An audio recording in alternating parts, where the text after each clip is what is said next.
Ayan yung mga barya na mamiso, ang dami. Yan, ating bibilangin to ngayon at para magamit natin sa pamimili ng ating mga bibilihin. Yan, dami. So, bibilangin natin at para makita nyo kung gaano karami ang piso. Ang bigat na kasi. Nandiyan sa Arenola. Tsaka yung mga 5 piso, ayan. Kaya pinag-iwalay kayo 5 piso tsaka piso kasi para pag nagsusukli ka, hindi ka mahirapan. Nandito sa may baso na to yung 10 tsaka 5, tapos ito naman sa malaki sa Renola puro piso, tapos yung mga buo naman ayan nakasiksik lang dyan mga papel. Ayan, at mamaya titingnan natin. Yes, saglit. Yan na yung mga 5 piso saka 10 piso. Yan yung yan sa araw-araw na bili, lalo sa sigarilyo. Yan, sa sigarilyo lang yan. Tsaka itong sa bilangin muna natin. Pagsama-sama natin 10 tsaka 5 piso.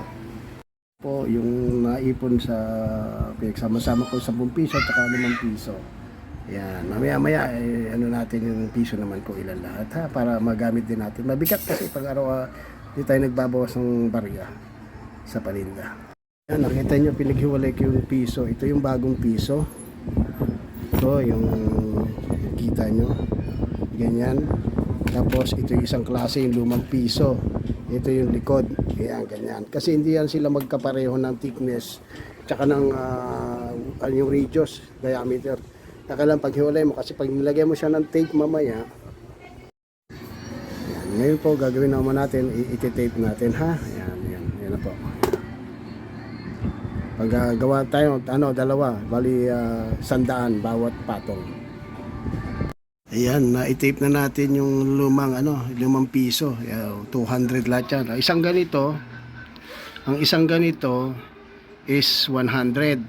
So, yan, 10 lahat yan. So, 200 yan. Ayan. So, yung isa naman, yung bagong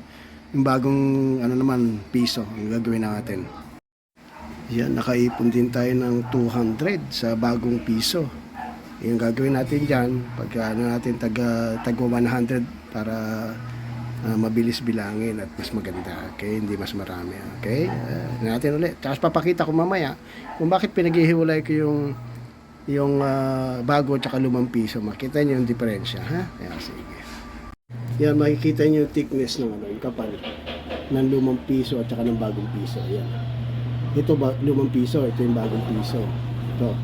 Tingnan niyo. Diba mas mataas yung bagong piso? Kaya pinaghihiwalay ko. Tapos mas malapad naman yung radius ng 5 piso. Yan, nakaipon tayo ng 200 na barya. Yan, gagamitin din natin yan mamaya. Yan, kinaghiwalay na yan. Kikita nyo, iba, may yung mga bagong piso matatangkad. Mataas kasi yung thickness niya makapal sa 5 piso. Ayan, mamaya tingnan naman natin gaano kang radius, yung laki ng radius ng bago at saka ng luma. Ito yung bagong piso. 5 piso, yan. Ito 5 piso, yan.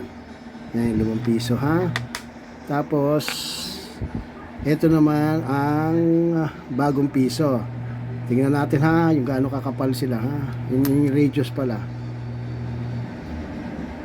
Yan, makikita mo na mas malapad yung kumbaga yung radius ng bagong piso, ng 5 piso kaysa sa bagong piso.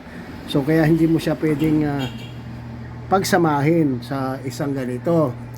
Sa ganito na mo kasi nga yung pag i-roll mo na isang ganyan, makikita mo may bukol-bukol. Kaya hindi siya pwedeng pagsamahin, kaya pinaghihiwalay ko siya palagi. Ayan, tapos na natin bilangin yung mga barya. Ayan, thank you for watching. Ayan, maraming salamat po at please subscribe and like and subscribe sa ating YouTube channel. Ito muli ang inyong kapatid, Eraf, brother and sister, Edna Official po. Bye-bye po. Bye-bye. Maraming salamat po sa panonood.